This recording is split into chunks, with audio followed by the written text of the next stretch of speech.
Robert Kiyosaki, author of Rich Dad Poor Dad, had two main influential fathers in his life. Poor Dad was Kiyosaki's biological father, a man who was highly intelligent and very well educated. Poor Dad believed in studying hard and getting good grades, then finding a well-paying job. Yet, despite these seemingly positive attributes, Poor Dad didn't do well financially. Rich Dad was the father of Kiyosaki's best friend. He had a similar work ethic to Kiyosaki's real dad, but with a twist. Rich Dad believed in financial education, learning how money works, and understanding how to make money work for you. Although he was an 8th grade dropout, Rich Dad eventually became a millionaire by putting the power of money to work for him. The book is written from Kiyosaki's perspective of how Rich Dad went about making money and the mistakes that Poor Dad made. The first 6 chapters of Rich Dad Poor Dad make up about 2/3 of the book and discuss the 6 lessons that Kiyosaki learned from his rich dad. Chapter 1: The Rich Don't Work for Money. Oftentimes people misunderstand the title of this chapter, and mistakenly believe that it means the rich don't work. In fact, the complete opposite is true.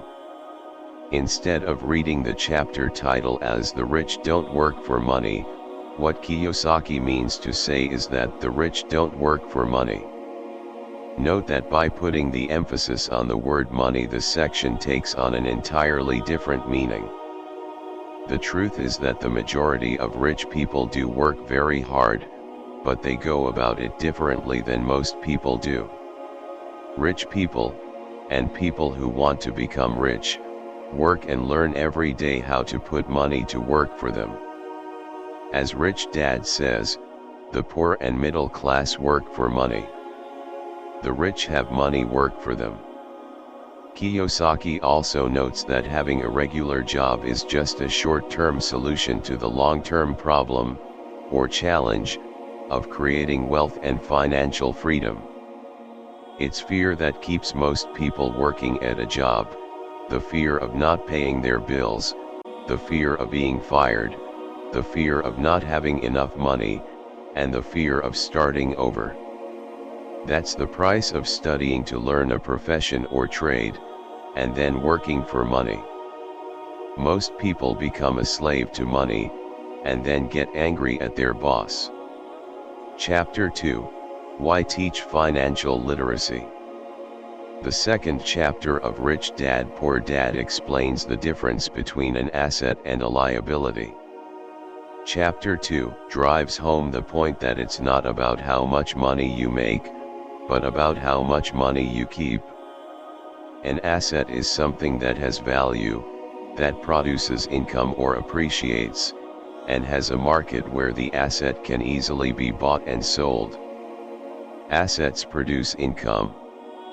Assets appreciate. Assets do both. Conversely, liabilities take money out of your pocket because of the costs associated with them. When Rich Dad Poor Dad was first published back in 1997, Kiyosaki created a lot of controversy with this statement. That's because by definition, a personal residence isn't an asset unless it appreciates enough to offset the costs of ownership. On the other hand, rental property is an asset because it can generate enough passive income to exceed the expenses of operating and financing the real estate. As Kiyosaki writes in Chapter 2 of Rich Dad Poor Dad, want to grow rich? Concentrate your efforts on buying income-producing assets, when you truly understand what an asset is. Keep liabilities and expenses low. You'll deepen your asset column. Chapter 3: Mind Your Own Business.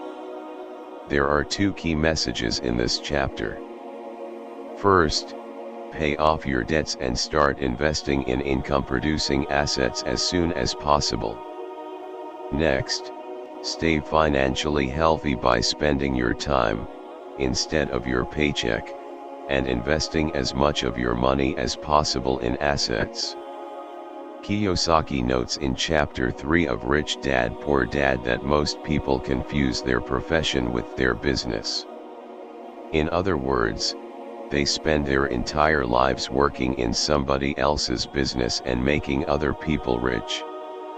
One of my favorite quotes from this section is, "The primary reason the majority of the poor and middle class are fiscally conservative is that they have no financial foundation. They have to cling to their jobs and play it safe. They can't afford to take risks." Chapter 4, The History of Taxes and the Power of Corporations.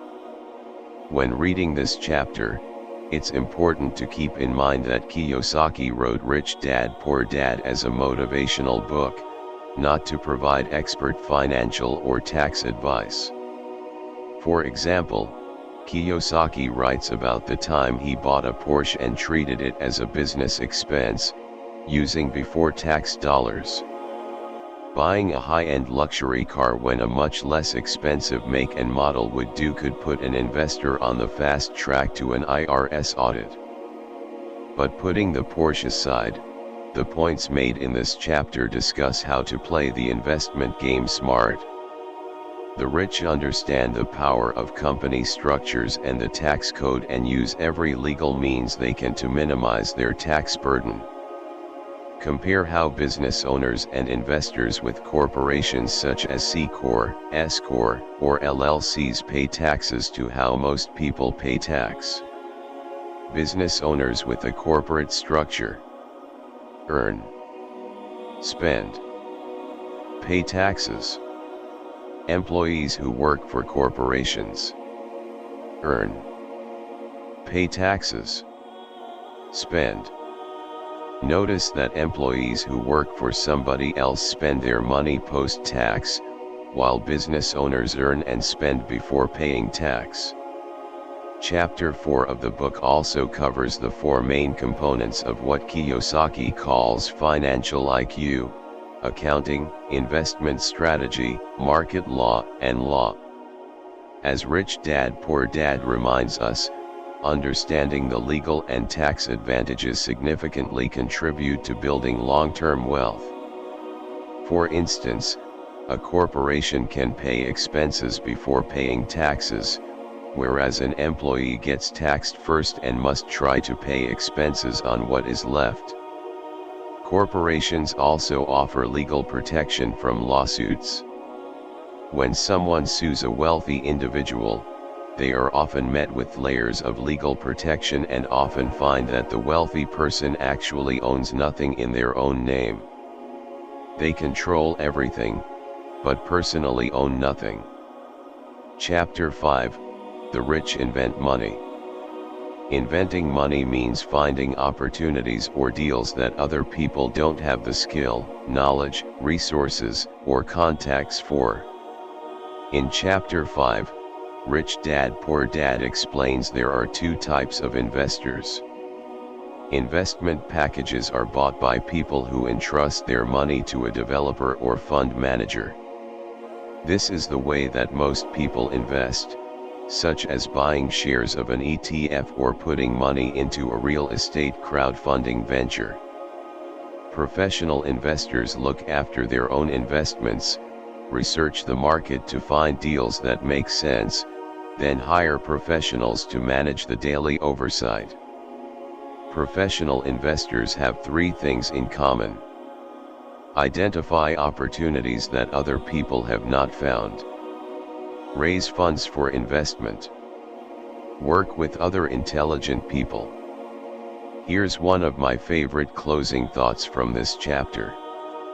Some people argue that there aren't real estate bargains where they are, but there are prime opportunities everywhere that are overlooked. Most people aren't trained financially to recognize the opportunities in front of them. Chapter 6, Work to Learn, Don't Work for Money. Poor Dad was intelligent and well educated and worked for money because job security meant everything to him. Rich Dad became a millionaire by working to learn. As Kiyosaki writes, I recommend to young people to seek work for what they will learn, more than what they will earn. Look down the road at what skills they want to acquire before choosing a specific profession and before getting trapped in the rat race. In fact, that's exactly what Kiyosaki did. He joined the Marines after graduating from college and learned the essential business skills of leading and managing people. After serving his country, Kiyosaki joined Xerox, overcame his fear of rejection to become one of the top 5 salespeople in the company, then left the corporate world to form his own business. Chapter 6 of Rich Dad Poor Dad then discusses the synergy of management skills needed for success in business. Cash flow management, systems management, people management, overcoming obstacles. Chapter 7 of Rich Dad Poor Dad begins by noting that the primary difference between a rich person and a poor person is how they manage fear. Robert Kiyosaki isn't talking about the type of fear that some people have when going to the dentist or watching The Exorcist. In the book, fear is about the fear of losing money and how to handle that fear. It's one of the 5 biggest obstacles people face on the path to becoming financially independent. Fear, cynicism, laziness, bad habits, arrogance. These roadblocks, and the failure to overcome them, are why people who have studied and achieved financial literacy are still unable to develop assets that generate plentiful amounts of cash flow. Fear. Losing money is a fact of investing life, and so is the fear that comes along with it. Kiyosaki notes that he's never met a rich person who has never lost money, but he's met plenty of poor people who have never lost a dime because they've never invested. Real estate investors who choose to act only on a sure thing are paralyzed by fear in disguise. People who can't see the big picture and think big are the ones who almost never, ever succeed in investing or in life. Cynicism. Everybody has doubts that affect self-confidence, and it's easy to fall into the trap of playing what if, especially when friends and family are constantly reminding you of your potential shortcomings. Things like the economy crashing, interest rates rising, and tenants not paying their rent are common what if fears that all real estate investors have. While these are important items to consider, it's important not to allow the cynicism of others to overtake your control. Otherwise, you may become immobilized as opportunities pass you by. Laziness. In today's interconnected world, it's easy to confuse being busy with actually accomplishing things that matter. In fact, according to Rich Dad Poor Dad, busy people are often the most lazy. Busy people arrive at the office early and leave late. They bring work home to finish at night and on the weekends. Before they know it, the people and things that matter most to them have disappeared. Instead of giving in to the call of the rat race and mistaking action for accomplishment, successful real estate investors are proactive and take care of themselves and their wealth first. Bad habits. Habits control behavior. For example, most people pay their bills first before they pay themselves. The result is that there's usually very little left over at the end of the month for investing. Paying yourself first, even if you don't have enough money to pay other people, makes you financially stronger, mentally and fiscally. In a way, it's a form of reverse psychology. When you develop the habit of paying yourself first, you become motivated by the fear of not being able to pay creditors. In turn, you begin looking for other forms of income like investment real estate. Arrogance. Investors know what makes them money.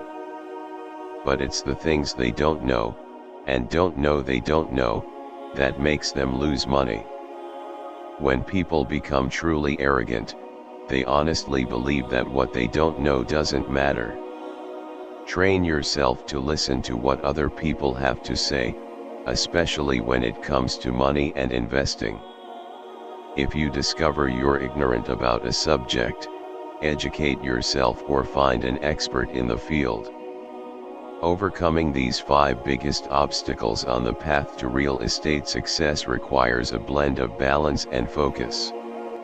There are plenty of chicken littles in the world today, people with a victimhood mentality who live their lives in cynicism and pessimism. Rich Dad Poor Dad suggests filtering negative people and their fears out of your life. Instead, concentrate on the big picture and always ask, what's in it for me? Getting started. In Chapter 8, Rich Dad Poor Dad tells us that there is gold everywhere. Most people are not trained to see it. Part of this lack of vision and clarity comes from the world we live in. We're trained from a very young age to work hard for someone else, spend the money that we earn, and borrow more if we run short. Unfortunately, people who choose to become one of the masses never take the time to develop their financial genius. Investing in real estate is the perfect example. The average person can spend a week out in the field and find nothing, while the investor who has trained himself can easily find 4 or 5 deals that make sense in a single day. Here are the 10 steps to follow to develop your financial genius and discover the gold that's already out there, just waiting to be found. Have a deep emotional reason or purpose for doing what you do, a combination of wants and don't wants. Understand the power of choice and choose daily what to do, including choosing the right habits and educating yourself. Choose your friends carefully by leveraging the power of association, being careful not to listen to poor or frightened people. Master the power of learning quickly and develop a formula for making money. Pay yourself first by mastering the power of self-discipline to manage your cash flow, people, and personal time. Select great people for your team and compensate them generously for their advice, because the more money they make, the more money you will make. Ask, how fast do I get my money back? By focusing on return of investment first, followed by return on investment. Use money generated by assets you own to buy luxuries by focusing on self-discipline to direct money to create more. Have a role model to follow and tap into the power of their genius to put to your use. Realize that if you want something, you need to give something first. Still want more? Here are some to-dos. In the final section of Rich Dad Poor Dad, Chapter 9, Kiyosaki pulls the key lessons of the book together into a checklist of actions you can start taking today. Stop doing what you're doing by taking a break and assessing what is and isn't working. Look for new ideas by finding resources on different and unique subjects. Find a mentor who's been where you're going, take them to lunch and pick their brain. Always be learning by taking classes, attending seminars, and reading. Make lots of offers, always with escape clauses, because eventually someone will say yes. Spend 10 minutes each month for the next 12 months walking, running, or driving a certain area and looking for changes that create bargains.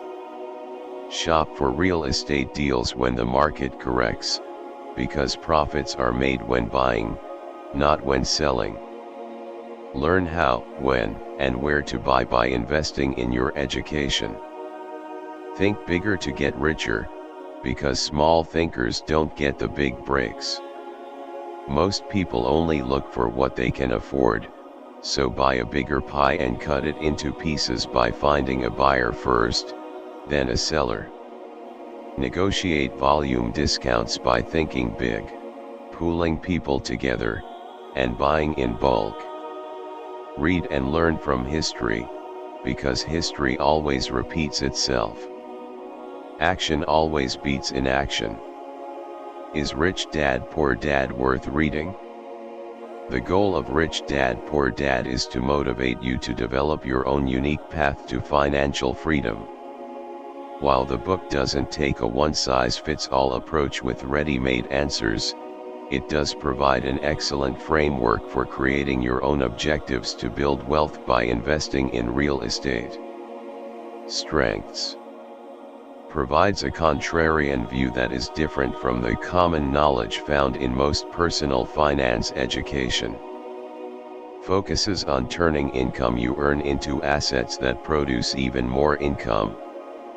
Encourages controlling spending and expenses. Explains why investors should focus on real estate versus other asset types. Emphasizes the power of thought and continual learning. Talks about taking action instead of just thinking about it. Weaknesses. Success examples in the book are unique to Kiyosaki's specific situation and may be hard to replicate. Some parts of the book also lack detail, which may make the concepts discussed more difficult to apply. Frequently demeans people who are more comfortable following the herd rather than thinking for themselves. Rich Dad Poor Dad is a motivational book, not a book written by a financial expert.